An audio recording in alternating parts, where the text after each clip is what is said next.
Joining me now at Edgar Street, Hereford's assistant manager Steve Burr. How does this compare with other pre-seasons? Because you've had quite a few. Yeah, I mean, always looking forward to the pre-season. We have the break, then into pre-season, then you start the league, and we feel obviously that this season we've assembled a squad that's capable of achieving something. And so early on, the signs are good. We've had a good start to the league, but.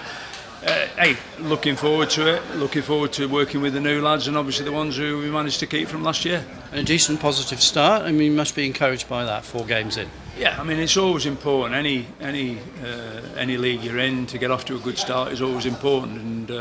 And with the win against Buxton on Saturday, turned the season into an okay start into a good start. So, but we know how important it is to push on, and we've done nothing yet. There's a long way to go.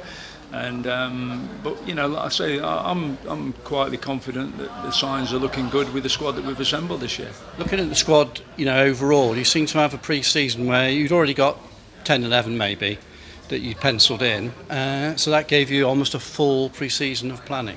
Yeah, it gives you a platform. I mean, there's always, with experience, there's always players that become available late on in the day who perhaps don't get fixed up, or maybe have been in at league clubs and nothing's happened, and then they come available again. So you always have to leave a little bit back for those. But no, I think with the nucleus of the ones that we'd signed early on, and we've probably gone for a bit more experience this year, which I think is most important with the long campaign that it is. And like I say, early signs are good, but there's a long way to go yet. But I'm quietly confident that we'll have some good times this season. How important is a bit of physicality in this league? Because it would appear as well that you sign players that can not only take it but dish it out. Yeah, I mean that's the most important thing. You need strength in your side, and sometimes with the gifted ones around them, that can flourish into making a good squad and a good team.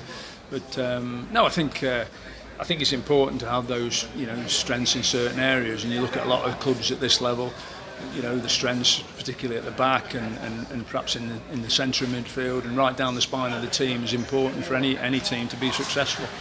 Have you given certain players a bit of extra freedom, the likes of Ryan Lloyd, to get forward, that sort of thing? I'm not sure whether the gaffer has, but hey, the thing is with us that they've got to work hard for the team, and that's the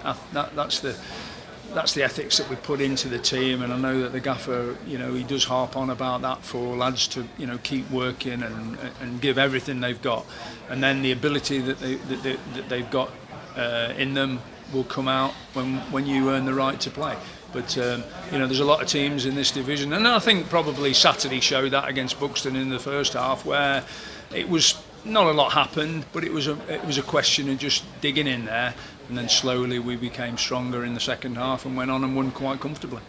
I wouldn't say you're mentoring Josh Gowling, but you've worked with him now, a couple of seasons. How do you gauge his progress? It's longer than that. Yeah, with COVID, everything seems to be congested a bit. But how would you gauge his progress as a manager, an out-and-out number one? Yeah, no, I mean, I came in with Josh.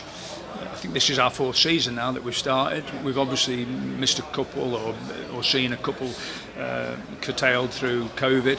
But no, I think it's like a lot of things. I think the most frustrating part when you first step into management is looking at players and seeing that they can't do what you did. And I remember that really well as a manager, and you would get so frustrated. But the other side of it as well is don't get too much carried away with the wins and sort of keep a level head with it. But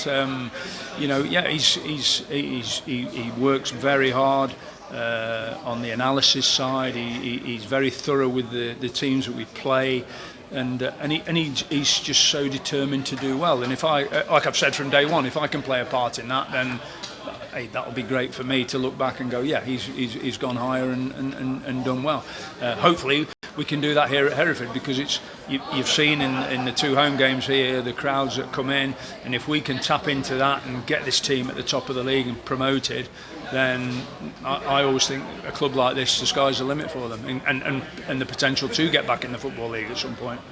Well, good luck, and I hope I don't have to do too many post-match interviews with you. Hopefully not.